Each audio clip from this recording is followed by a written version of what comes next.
Well, this is quite a privilege for me to be able to sit down and talk with Dr. John Keller.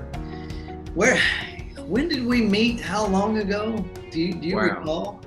probably 8 years. 8 years ago at I would church. expect at church. Yes, Yep. we came. Two of our children and their families were members, Yep. and we followed them. Well, it was a fun run together, getting to know you and the better half. I mean, we really need to talk about Beverly for a little bit, but only as the woman behind the man. You married well. You know that, right?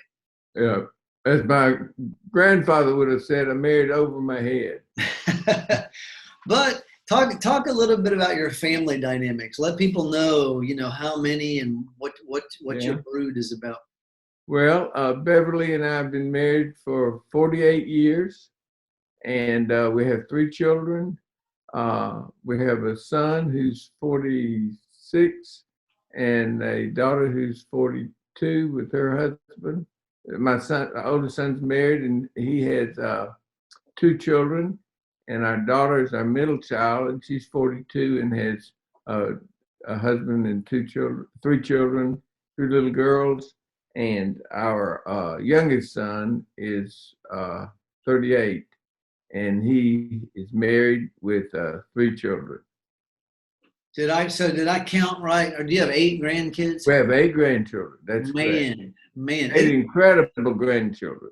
incredible. But when you get everybody together, because you guys do like a beach photo every year and Christmas photos, it looks like you have about 35 grandkids. I mean, they're just a gang of you. Now, let me say this, Dr. Keller, you have just, I don't know if a doctor has ever finished, but I think you've officially retired.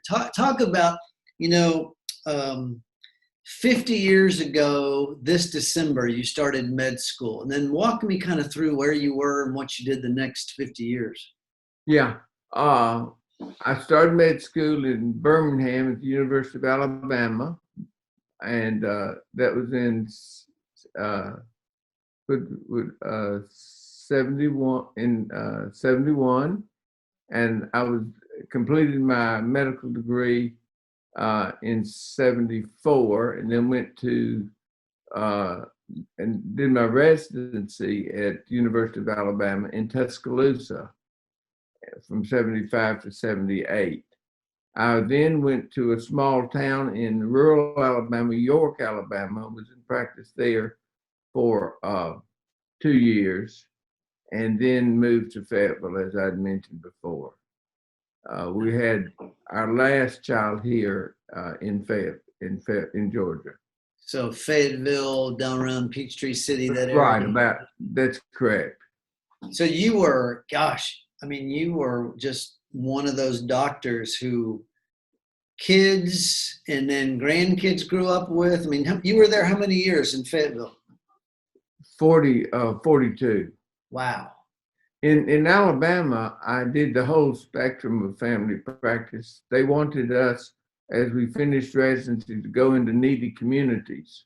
And the community we went to was needy, to say the least. It was a small community, really poverty stricken, very poor medical care in general, just because there was a lack of physicians and qualified caregivers. And it was, it was, you did everything. We delivered babies. I did C-sections, Man, took care of infants, the whole spectrum. man, oh man. Wow. Well, congratulations, on a great career, a great family. So I want to dig into that a little bit. In your years of doctoring, I'm gonna go negative to start with. Like, what was one of the hardest, weirdest, craziest stories that you lived through? And then what I really want to know is what did you learn from that? This. Oh, wow. Do you have one of Well, those for me? there are a lot of them I could choose. Uh, I guess one of the most difficult, painful things that I experienced is a very short story. There was a gentleman who had multiple medical problems, heart problems, had a pacemaker, came into my office one day, and he was sitting on the examining table, and I was sitting at my desk beside the table with my head down writing. And the next thing I knew, he pitched forward, smashing his face against the floor. Blood went everywhere. He had a cardiac arrest. Oh, wow. We attempted resuscitation, and he died right there when he hit the floor. It was horrible. That was a short story, but a horrible story I'll never forget. So what do you, wow. I mean, that's, Well, what do you learn from that? Like, what do you learn? how do you walk away from that? Yeah. God is still on the throne, and he's sovereign, and there are things that are outside our control, and you don't beat yourself up with those situations. You just kind of have to accept it as God's still on the throne. How do doctors deal with that? Because you go to school, you kill yourselves in residency, you are trained to save people, to help people, and then you're in one of the situations where you can't save him. How does a doctor wrestle with God is the author of life and death and not you? It's a good question. Well, I guess it's like everything else that I don't understand about God.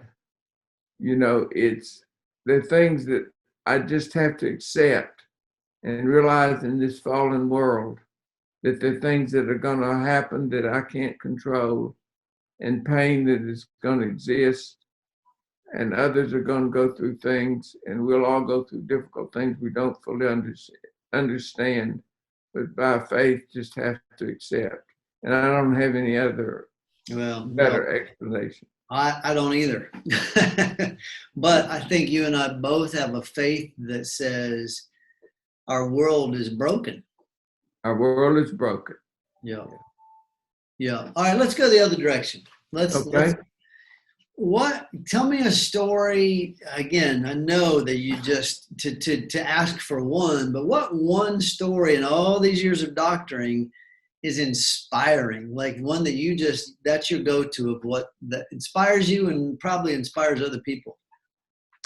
That was a hard question too, because there are many options. Sure. But one of them is just a story of God's faithfulness to reveal things that are outside our normal thinking, or to show us the answer to mysteries in medicine. And the story I chose was of a woman mid to late middle age, and who had experienced a rather hard life. She was a heavy cigarette smoker, and I had come to know this lady through her visit to the emergency room when I was on call, and she came in with an exacerbation of her COPD, and I followed her in the office following the hospitalization for many years. And on one particular occasion, I remember she had a flare-up of her COPD, and I noticed that over the last previous 3 to 6 months, she had shown a gradual deterioration in her respiratory status that was more rapid than I felt it should have been. And so we had her in the hospital, and one evening I was making rounds and going by to see her, and I remember sitting by her bedside, talking with her, watching her breathe, listening to her voice, just observing her in general. Mm-hmm. And I noticed that her breathing was always labored. But that particular night, I noticed her voice seemed raspy and hoarse. And as I sat there thinking, it dawned on me as if God was showing me, is there something else going on here? Are you missing something, John?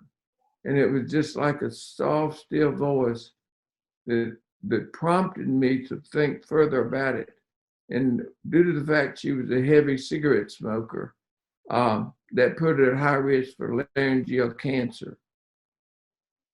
And so I thought, I have not looked at her vocal cords. It was not one of the things we normally did as a family practitioner. But I called the nurse, and with the assistance of the nurse, I examined the cords, her vocal cords, and lo and behold, there was a big tumor sitting on one of her vocal cords. Wow. And the following day, we had the ENT doctor see her. He confirmed the diagnosis with biopsies that it was laryngeal cancer. She underwent treatment. She dramatically improved because she was struggling with, up to that time, she had struggled with the lung disease, and she had the cancer on her larynx, which was complicating the picture. Right. And so once the laryngeal issue was treated, she became dramatically improved. Wow. She lived for many years after that. Wow. She got to know and love my children. I would take my kids. You must remember, this is the old days. Sure. And I would take my kids with me on rounds on Saturday morning, and at night, sometime late at night, I would take one of them with me to the hospital. So she'd gotten an opportunity to know the kids. She had loved and adored the kids. She would bring them armloads of Christmas presents each year. And I still have one of the gifts she gave me. Wow. That's so it was just an example of God's incredible goodness to show us things that apart from him, we would not see. I think I know the answer to this next question, but I'm going to ask you anyhow, because you'll articulate it well. What, from med school until your recent retirement, there's 50 years. How did you endure? There had to be times where you just want to throw up your hands and I'm going to work at McDonald's, how did you continue? How did you endure in this, and gain great longevity in this awesome career? That's a great question. And I've wrestled with that question for years. I think the biggest challenge was when managed care medicine changed. It became a business, and that took place in this area in about 93, if my memory serves me right. And I became very frustrated because I felt like medicine was a business. We answered to insurance companies at that point in time, and it seemed very unfair to me. And I had a bad attitude for a while, Alan. I must confess. And then one day it dawned on me while I was having a quiet time that I did not have to work for this taskmaster, that Jesus and he alone was the one I answered to and served. I served but one master, and that master was Christ. And I did not have to serve our earthly boss who was a cruel taskmaster. I could serve the loving King of Kings and Lord of Lords. And so I changed who I served at that point in time. Now I've been a believer for many, many years, but I still felt like I was working for a cruel boss when I worked for the insurance companies, because they were not always kind to us. But when I told my kids that I was changing who I was going to work for. Wow. And so when I decided I served the one master and he was good and kind and gentle, it changed everything. That is so good. Right there. That's like if this was a microphone, I'm dropping it. Like it that. Oh my goodness, that's worth the price of admission for this interview because when you were struggling with your job, you changed bosses, right? Yeah, Just this, yeah.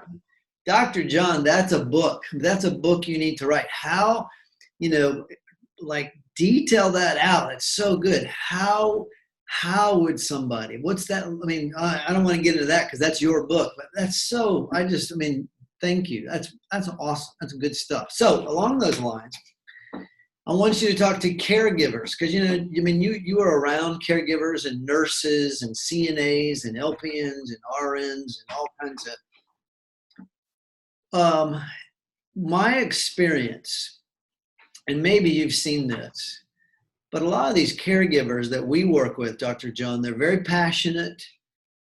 And so much so that I've been describing many of them like mechanics. They work on everybody else's car but their own. And so because of that, enduring becomes a problem. Like what advice would you give to caregivers beyond what you've already said, but what advice would you give to caregivers to endure, to keep at it? I think the first and foremost, as you mentioned, was what I just shared. Yeah. That is far and away the most important thing I could say. Other things, I think they need avenues to vent and talk and get their pain out because they face situations every day that are not that are in this world aren't curable. Yeah. Or I would say anything short of a miracle are not curable unless God literally touches those lame bodies, and which He can do. But otherwise, they've got to live with that pain and seeing that pain day after day. Right. And they need to be able to vent and get and unload that hurt and pain that they see every day. So, I would just say that those individuals, those employees that work in those settings need uh, uh, opportunity, and they need settings where they can unload. It's almost like they need a chaplain. Yeah. There you go. I think that's what I would recommend. So let's, on the other side of the bed is the patient. You've seen a ton of patients. We were talking before we started about like how many patients do you think you've seen in a 50-year career, and you're like, oh my gosh, I don't even know how to hazard a guess on that. But if you were to talk to patients, Dr. John, what advice would you give for them to be great patients?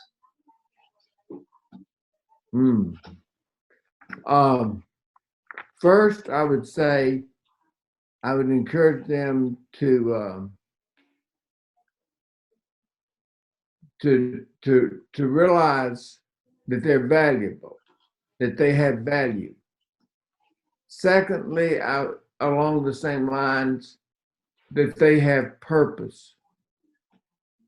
And fourthly, I would say it, and this may be the most important, that they would understand how important their role is in other people's lives, what they have to teach the rest of us, and that they've got a critical role to play in teaching us.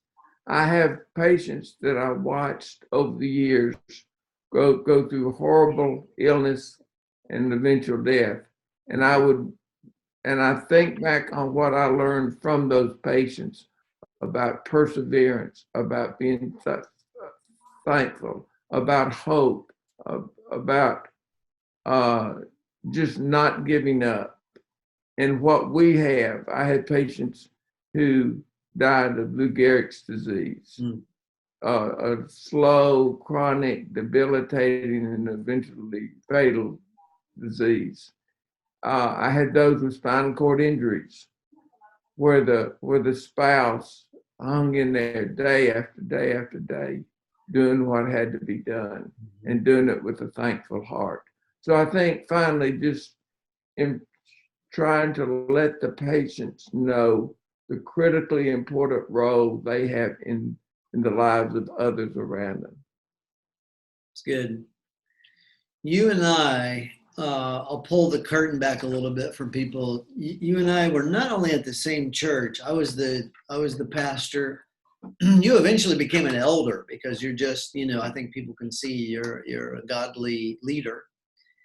And man, our run together, we were in a lot of long, hard meetings because we moved our campus, we started a satellite, there were a lot of things that we were after. And so, we've seen both sides of both of us. And what I always think about our time together as leaders in a church, and when I think about you, Dr. John, not just being a doctor, but also being an elder and a leader of a church, you've always been gospel centered. We would have long meetings, and boy, there'd be disagreements and things that we were trying to figure out. You would always very gently take us back to the gospel. So, final question, in your years as a doctor, describe or talk about, how important faith or the gospel has been in what you've been able to accomplish. Well, I would say my faith and my personal relationship with Christ has been the cornerstone of the practice. I think it has given me opportunities to go much deeper with the patients in terms of knowing them better, in terms of being able to pray together. And I was thinking about this question you asked, and just thinking about how when you bring God into the equation, then it's no longer just me and the patient trying to grunge our way through this complicated situation. We brought the healer of all healers, the King of Glory. We brought the master physician in. So it's no longer just the doctor patient. We got the King of all glory, the one who can raise the dead. So it changes everything. It puts a whole new dimension on it, gives us hope when there would not otherwise be hope. It gives us endurance. But when we bring Christ into the picture and bring our faith in. Now, I will say that there were most people wanted to be prayed for, but not everyone. Mm-hmm. There are those who did not want to be prayed for, and I would honor their decision. Yeah. But does that answer the question? Oh gosh, more than answers. But it just makes me curious. So I'll keep asking questions as long as you can fire away all you want. So in medical, doctor, hospital world, are most like in our world, most caregivers have a faith. They kind of lean into that. Is that true with doctors and surgeons and hospital executives, whatever? Like, were you a rarity, or was it kind of common for a lot of doctors to have a faith? It was not real common. I don't know if rarity would be quite right, accurate, but it certainly was not very common. Yeah. I guess maybe I would have leaned that direction. I think doctors become so competent and so trained, so highly skilled, like any successful executive or school teacher or lawyer, whatever, that you almost get in this self-sufficient mindset. So for you, Dr. Keller, with this, stellar career, to just point back to Jesus, I just think it's very commendable, very humble, and very much points to the kind of leader and man you are. And see, you're getting a call from an old No, patient no, right no, now. no, no, no, no, no, not. Hey, listen, No. uh, I gotta go. I gotta let you go. Why do we have to go? Are we done? Well, I mean, you can ask me a question, but it's probably time for us to get our next lunch on the schedule, because Okay. we went to lunch last time and I bought, and so I think I bought tacos, and so next time it's your turn, we're gonna have steak and lobster, I There you go. think. Listen, tell Bev and Josh and grandkids, and I can't think of everybody's name, and Amanda, and oh gosh, just all of them. Tell them I said hello. You're a good man. Thanks for sitting down and chatting with me. Well, let me say that I've thoroughly enjoyed it. I had lots more to say, but we can save it for another time if you'll give me opportunity. Well, what? No, I'm not. Why would I hang up now? Tell me more. Well, What was more? you posed other questions such Go as ahead. how I endured as a husband, dad, and doctor. No, Oh, I don't want to. I don't want no. to. Let's talk about that. No. I'm gonna go back and we'll edit. We got to talk about this, because when you and I get together, beyond the doctoring and beyond church world, we often talk about family and marriage. So yeah, what I want to know what you had. Well, your third question was how have I endured as a husband, and that's a biggie, Yeah, because it's not been easy. Beverly and I had short engagement, no honeymoon, medical school and residency and private practice faces, and we had yeah, to work through all that. And so my answer to enduring or surviving or seeing my wife survive through all that uh, turmoil, first I would say I just the critical importance of leaning desperately, dependently upon Christ's mercy and His grace, just leaning into Him constantly. Secondly, I would say, and along the same line, is praying every day. When I say I pray daily with my wife, I miss some days. There are things that come up, but in general, the importance of praying with her every day. Thirdly, I would say taking the time to listen. And also on the opposite side is talk. It's important to talk. And I think maybe one of the most important things I learned is get rid of if there's any critical attitude in your heart toward in my case it was Beverly, it's got to go. There's nothing worse that I can think of, much worse. I guess adultery would be worse, but nothing more detrimental than being critical. And I struggle with that. And it's just it's poison. It's toxic to the marriage. Another thing would be, do not allow the enemy any entrance in any way into the marriage. What I mean is, do not allow yourself to even entertain an option to marital faithfulness. Another thing, read. There's so much out there, there's good stuff now to read. But when I was coming along, there wasn't much. But James Dodson's book, Straight Talk to Men and Their Wives, is one of the best, most helpful books that I ever read. And then lastly, I would say we had to try to grasp for every bit of time we could possibly get. And so we found, you're going to laugh at this one, Alan, you'll love it. But we, I'm on tape, but I'll say it anyway. We bathed together every night for many, many years because it was our only time to talk. You know, we'd get the kids to bed and it was 1 o'clock in the morning. We hadn't had any, I just got in from the hospital and it was our talk time. Yeah. And so grab for every extra moment you can get.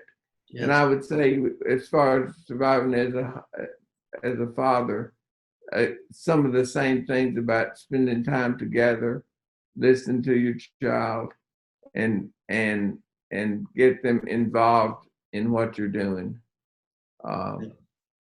Yeah. Dr. John, you are so much more than just a doctor, although you were a great doctor. What amazes me, how long have you and Beverly been married? Was it 50 years? 48 years. 48 years. You're always working on your marriage, which every time we get together and we talk, you know, you're talking about, you know, I'm working on this with Bev, or your family. We're working on this with the family, you know, and I'm like, Dr. John, you got this figured out. And you're like, I mean, no, but I don't. That's where you have it wrong. We don't have it figured out. That's why we're still working. Well, we're a work in progress. It's amazing for me to hear. It's even more amazing for me to see. And I appreciate that about your family and your marriage. But I do have to let you go. I'm abusing you. This interview is going to be awesome. People are going to be encouraged. So thank you. You're welcome. I've thoroughly enjoyed being here. You got to give your wife a hug for me. I will. All right. I'll hug Sherry from you guys, and then we'll meet up for lunch soon, okay? Please. Okay. That's great. Thank you. Bye-bye. See ya. Bye.